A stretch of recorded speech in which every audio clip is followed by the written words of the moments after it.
100 सालों पहले जब अमेरिका में पेंटेकॉस्टल और कैरिज्मेटिक पंथों का जन्म हुआ, तब से अन्य भाषाएं बहुत चर्चा में रही हैं। समय के साथ अन्य भाषाओं का कल्चर अन्य प्रोटेस्टेंट पंथों और रोमन कैथोलिक पंथ में भी फैलता हुआ दिखाई देता है। इन पंथों के तथा अपने आप को इंडिपेंडेंट पंथ कहने वाले लोग जब तथाकथित अन्य भाषाएं बोलने का दावा करते हैं, तब उनका मतलब सिर्फ अर्थहीन स्वरों को बार बार दोहरा कर बड़बड़ाना होता है। उनके अनुसार अन्य भाषाएं बोलना यह पवित्र आत्मा मिलने का सबूत है, और कुछ तो कहते हैं कि अन्य भाषाओं में बातें किए बिना उद्धार नहीं हो सकता। इसलिए ऐसे लोगों की प्रार्थना सभाओं में सब लोग मिलकर एक साथ अन्य भाषाओं में बात करते हैं। पहले सब राबा खाबा शाबा कहते थे, अब समय के साथ अब्बा डब्बा जब्बा जैसे थोड़े अलग अलग स्वर निकलने लगे हैं। खैर, क्या ऐसे लोगों के दावे सच है? अपने दावों को साबित करने के लिए ऐसे लोग प्रेरितों के कार्य 10वां और 19वां अध्याय में कुरनेलियुस के घराने और इफिसुस नगर के कुछ लोगों का जिक्र करते हैं, जिन्हें पवित्र आत्मा के साथ अन्य भाषाओं में बात करने का दान मिला। लेकिन ये लोग पवित्र आत्मा के मिलने की अन्य सभी घटनाओं को अनदेखा कर देते हैं। प्रेरितों के कार्य में और कई बार पवित्र आत्मा मिलने की घटनाओं का उल्लेख है, जिनमें हजारों लोग शामिल हैं, पर एक बार भी अन्य भाषाओं का दान मिलने का उल्लेख नहीं है। जैसे कि 3000 यहूदियों को पवित्र आत्मा मिला, पर अन्य भाषाओं का कोई जिक्र नहीं है। प्रेरितों के कार्य 2:41 में है। उसी तरह प्रेरितों के कार्य 4:4 में लिखा है कि 5000 लोगों को पवित्र आत्मा मिला, पर अन्य भाषाओं का फिर से कोई भी जिक्र नहीं है। उसी तरह प्रेरितों के कार्य 8वें अध्याय के 12 और 17वें वचन में हम पढ़ते हैं कि सामरिया के कई लोगों को पवित्र आत्मा मिला, पर अन्य भाषाओं का कोई भी जिक्र नहीं है। ये इसलिए क्योंकि यह दान अन्य दानों की तरह सबके लिए नहीं था। प्रेरित पौलुस कहता है कि पवित्र आत्मा अपनी इच्छा अनुसार सबको अलग अलग दान बांट देता है, क्योंकि कलीसिया मसीह की देह है और सदस्य उसके अंग, और जिस तरह देह में अलग अलग अंग होते हैं, उनका अलग अलग कार्य होता है, उसी तरह पवित्र आत्मा भी अलग अलग सदस्यों को अलग अलग कार्यों के लिए अलग अलग दान देता है। यदि सारी देह आँख ही होती तो सुनना कहाँ से होता? यदि सारी देह कान ही होती तो सूंघना कहाँ से होता? परंतु सचमुच परमेश्वर ने अंगों को अपनी इच्छा के अनुसार एक एक करके देह में रखा है। यदि वे सब एक ही अंग होते तो देह कहाँ होती? आगे पौलुस कहता है, परमेश्वर ने कलीसिया में अलग अलग व्यक्ति नियुक्त किए हैं। क्या सब प्रेरित है? क्या सब भविष्यवक्ता है? क्या सब उपदेशक है? क्या सब सामर्थ्य के काम करने वाले हैं? क्या सबको चंगा करने का वरदान मिला है? क्या सब नाना प्रकार की भाषाएं बोलते हैं? क्या सब अनुवाद करते हैं?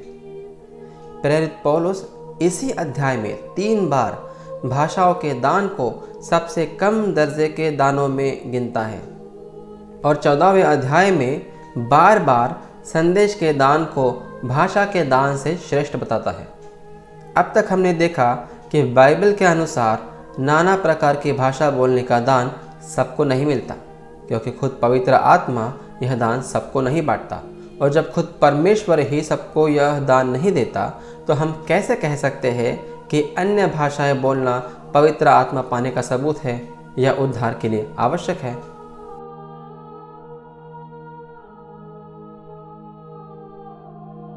कईयों को लगता है कि जिस तरह हिंदी, बंगाली, तमिल अलग अलग भाषाओं के नाम हैं, उसी तरह अन्य भाषा भी किसी एक भाषा का नाम है, जबकि कईयों को लगता है कि अन्य भाषा मतलब स्वर्ग की भाषा। ये दोनों मान्यताएं पूरी तरह से गलत है। पवित्र शास्त्र में जब अन्य भाषाएं बोलने का जिक्र हुआ है, तब वह बहुवचनी प्लूरल फॉर्म में है, जो ग्रीक भाषा में ग्लोसोलालिया है। इसलिए हिंदी में भाषाएं लिखा है, सिर्फ भाषा नहीं, जिसका मतलब बात किसी एक भाषा की नहीं बल्कि अनेक भाषाओं की हो रही है। धरती पर पहले एक ही भाषा और एक ही लोक समुदाय था।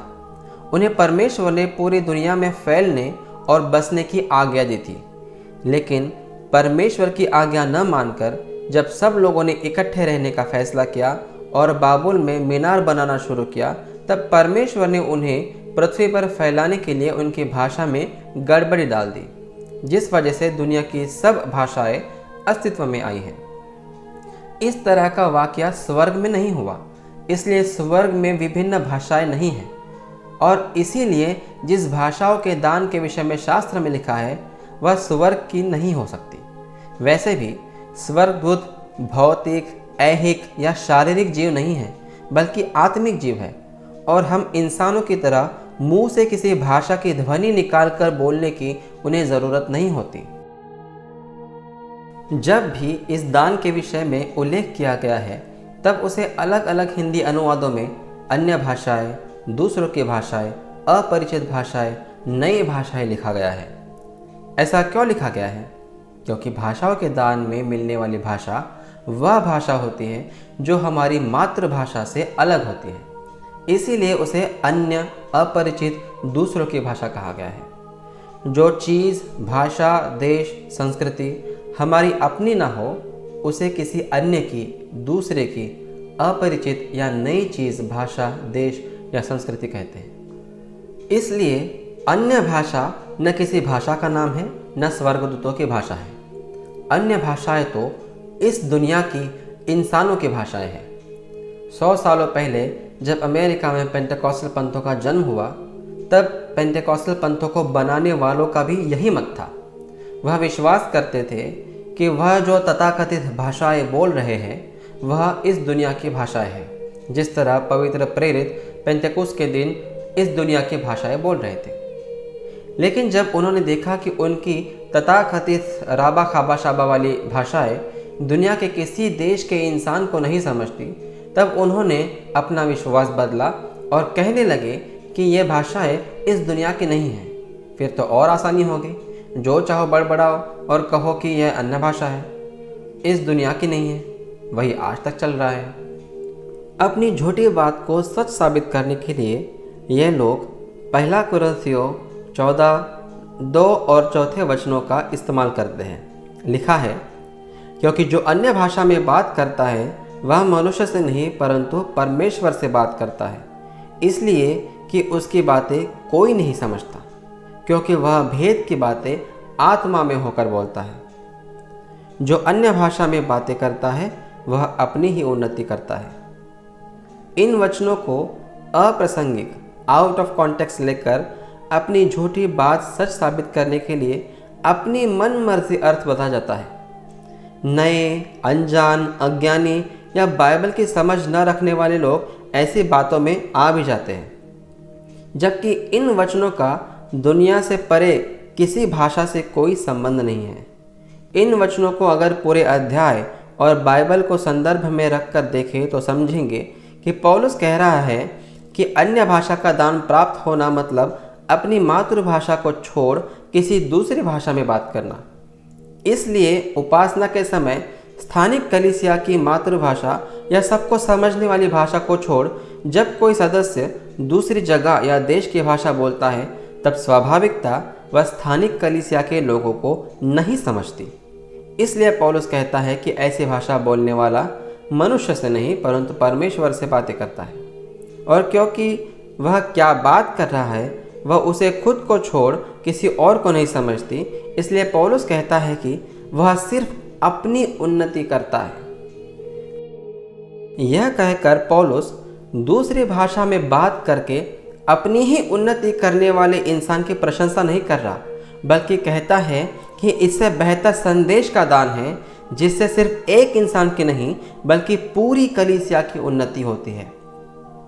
नए नियम में भाषाओं के दान के विषय में सबसे पहला जिक्र यीशु मसीह करता है। अपने स्वर्गारोहण से पहले प्रभु कहता है, विश्वास करने वालों में ये चिन्ह होंगे कि वो मेरे नाम से दुष्ट आत्माओं को निकालेंगे, नई नई भाषा बोलेंगे, सांपों को उठा लेंगे, और यदि वे प्राणनाशक वस्तु भी पी जाए तो भी उनकी कुछ हानि न होगी। वे बीमारों पर हाथ रखेंगे और वे चंगे हो जाएंगे। ध्यान दें कि यीशु मसीह नई नई भाषाओं का जिक्र कर रहा है, न कि दुनिया से बाहर की भाषाओं का। मसीह के शब्द प्रेरितों द्वारा पूरे भी हुए। प्रेरितों ने दुष्ट आत्माओं को निकाला, नई नई भाषाओं में बातें की, सांपों के दंश से भी अक्षत रहे, बीमारों पर हाथ रखकर उन्हें ठीक किया। यीशु मसीह की भविष्यवाणी के अनुसार पेंतेकोस्त के दिन जब पवित्र आत्मा प्रेरितों पर उतरा, तब वे सब उन्हें अपरिचित नई नई लेकिन इसी दुनिया की भाषाओं में बातें करने लगे। यही दान कुरनेलियुस के घराने को और इफिसुस नगर के कुछ लोगों को भी मिला, और इसी दान के बारे में पौलुस भी लिखता है। राबा खाबा अब्बा डब्बा बोलने वाले लोग कहते हैं कि भाषाओं के दान दो प्रकार के थे। एक इस दुनिया की भाषाएं जो पेंतेकोस्त के दिन मिली, दूसरा दुनिया से बाहर की स्वर्गदूतों की भाषा है जिसके बारे में पौलुस कुरिन्थियों की पुस्तक में लिखता है। लेकिन हम पहले ही देख चुके हैं कि दुनिया से बाहर की या स्वर्गदूतों की भाषाओं का दावा पूरी तरह से झूठा है। प्रभु यीशु मसीह के वचनानुसार जब भी भाषाओं का दान मिला तब वह इसी दुनिया की भाषाएं थी। याद रखिए कि दान भाषाओं का था, सिर्फ भाषा का नहीं, और वह भाषाएं इसी दुनिया की थी। इसलिए पहला कुरिन्थियों 14:21 में पौलुस यशायाह नबी की किताब का हवाला देते हुए कहता है कि व्यवस्था में लिखा है कि प्रभु कहता है, मैं अपरिचित भाषा बोलने वालों के द्वारा और पराई मुख के द्वारा इन लोगों से बात करूंगा, तो भी वो मेरी न सुनेंगे। क्या यशायाह नबी, यीशु मसीह, सब प्रेरित और प्रेरित पौलुस राबा खाबा जैसी तथाकथित भाषा के बारे में बोल रहे थे? बिल्कुल भी नहीं। अगर राबा खाबा जैसी चीज़ के बारे में बोलते तो पौलुस अगले ही वचन में क्यों बोलता कि अन्य भाषाएं विश्वासियों के लिए नहीं परंतु अविश्वासियों के लिए चिन्ह है, और संदेश अविश्वासियों के लिए नहीं परंतु विश्वासियों के लिए चिन्ह है। राबा खाबा अविश्वासियों के लिए चिन्ह कैसे बनती? जो भाषा ही नहीं है, न अविश्वासियों को समझती है, तो वह उसे चिन्ह कैसे मानेंगे? चिन्ह तो तब मानेंगे जब किसी ऐसे को अपनी भाषा में बात करते सुनेंगे जिसने वो भाषा कभी सीखी ही नहीं। जिस तरह पेंतेकोस्त के दिन हुआ जब यरूशलेम में सारी दुनिया से जमा हुए लोगों ने प्रेरितों को अपनी अपनी भाषाओं में बातें करते सुना, और लिखा है कि वे सब घबरा गए, चकित और अचंभित हो गए। अब्बा डब्बा जब्बा सुनकर अविश्वासी न चकित होते हैं और न अचंभित, उल्टा पागल कहते हैं। पौलुस लिखता है कि संगीत वाद्य भी अगर अलग अलग स्वरों से तालबद्ध तरीके से न बजाए तो कैसे पता चलेगा कि क्या बजाया जा रहा है? जिस तरह स्वर अलग अलग होते हैं और उन्हें योग्य तरीके से जोड़कर संगीत बनता है, उसी तरह भाषा भी अलग अलग शब्दों और वाक्यों को योग्य तरीके से जोड़कर बनती है। यदि वाद्य बजाते समय सिर्फ 3-4 ही स्वरों को बार बार दोहराया जाए तो उससे कोई संगीत नहीं बनेगा, उल्टा कर्कश आवाज़ निकलेगी। उसी तरह 2-4 ध्वनियों को बार बार दोहराने से कोई भाषा नहीं बनेगी, बल्कि सिर्फ अर्थहीन ध्वनि ही रहेगी। जो लोग अन्य भाषा बोलने का दावा करते हैं, अगर मैं उनकी तरह हिंदी में बोलूं तो क्या कोई समझ पाएगा? देखते हैं। दे दे दे दे राजू राजू, पानी पानी, मध्य मध्य, आजा आजा जा जा जा जा। इसका क्या मतलब था? कुछ भी नहीं, क्योंकि शब्दों को योग्य तरीके से जोड़कर वाक्य बना ही नहीं। इसलिए आगे पौलुस लिखता है, इसमें कोई संदेह नहीं है कि संसार में भांति भांति की बोलियां हैं और उनमें से कोई भी निरर्थक नहीं है। इसलिए यदि मैं किसी भाषा का अर्थ न समझूं तो बोलने वाले की दृष्टि में परदेशी ठहरूंगा और बोलने वाला मेरी दृष्टि में परदेशी ठहरेगा। यहाँ देखते हैं कि प्रेरित पौलुस खुद भी इसी संसार की भाषाओं की बात कर रहा है। आगे 18वें वचन में वह कहता है कि वह भी इस संसार की अलग अलग भाषाएं बोलता है। वो कहता है, मैं परमेश्वर को धन्यवाद देता हूँ कि मैं तुम सबसे बढ़कर विभिन्न भाषाएं बोल सकता हूँ। पूरे पवित्र शास्त्र को संदर्भ में देखने से हमें दिखता है कि अन्य भाषाओं के दान का मतलब इसी दुनिया की अलग अलग भाषाएं बोलने का दान है। जो लोग आज तंद्री में जाकर राबा खाबा वाली निरर्थक ध्वनियों को निकालते हैं और उसे अन्य भाषा का नाम देते हैं, बिल्कुल यही चीज़ अविश्वासी लोग प्राचीन काल से आज तक करते आ रहे हैं और उसे किसी देवता का कार्य बताते हैं। इसलिए राबा खाबा वाले मसीह के प्रेरितों को छोड़कर उन्हीं अविश्वासियों का अनुकरण कर रहे हैं। जिस जिस प्रार्थना सभा में राबा खाबा शाबा की बड़बड़ की जाती है, वो सारी प्रार्थना सभाएं, पास्टर और लोग न जाने कितनी ही आज्ञाओं को तोड़ते हैं और परमेश्वर के विरुद्ध कार्य करते हैं। पवित्र आत्मा से प्रेरित होकर पौलुस कहता है कि पवित्र आत्मा सबको अलग अलग दान देता है, एक ही दान सबको नहीं देता। लेकिन पाखंडी सिखाते हैं सबको अन्य भाषा का दान मिल सकता है और मिलना ज़रूरी भी है। पौलुस कहता है कि यदि आपको सच में राबा खाबा शाबा वाली बड़बड़ नहीं बल्कि सच्ची विभिन्न भाषाएं आती हो, तो भी जब तुम प्रार्थना और उपासना के लिए इकट्ठे होते हो तब सब लोग मिलकर विभिन्न भाषाएं बोलकर अविश्वासियों की नज़र में पागल न बने। लेकिन पाखंडी अन्य भाषाओं का दान ना होते हुए भी अपनी प्रार्थना सभाओं में एक साथ सब मिलकर राबा खाबा शाबा वाली बड़बड़ करते रहते हैं। पौलुस कहता है कि यदि किसी को सच में विभिन्न भाषाएं आती हो तो ज़्यादा से ज़्यादा 3 लोग बारी बारी से एक के बाद एक बोले, एक साथ ना बोले, और तभी बोले जब कोई उसकी भाषा का अनुवाद करने वाला मौजूद हो, अन्यथा वो इंसान चुप बैठे।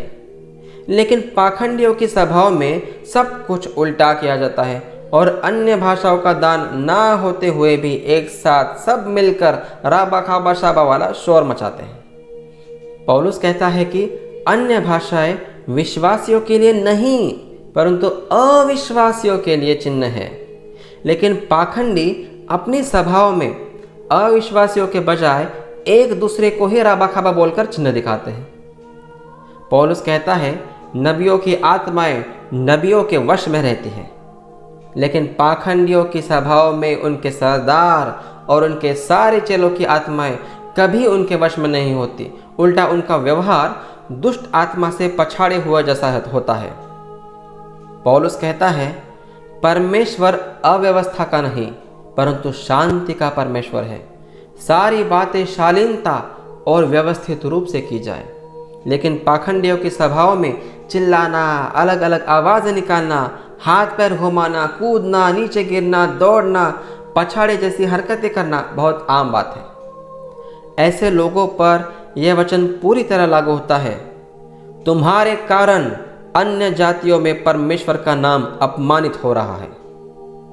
कई लोग सच्चाई सुनकर गलत राह छोड़ देते हैं और सच्चाई का अनुकरण करते हैं, पर कुछ लोग सच्चाई सुनकर भी झूठ को ही थामे रखते हैं क्योंकि उन्हें वह झूठ पसंद होता है और उसे छोड़ने से उनके अहंकार को ठेस पहुंचती है, इसलिए उसे वह छोड़ना नहीं चाहते। जिस तरह फिरौन ने मूसा के जरिए सच्चाई देखी लेकिन फिर भी उसने अपना मन कठिन किया और सच मानने से इनकार किया। आज भी कई लोग फिरौन की तरह सच्चाई को ठुकरा के झूठ को थामे रखना चाहते हैं। ऐसे लोगों से प्रभु कहता है जिसके कान हो वो सुन ले।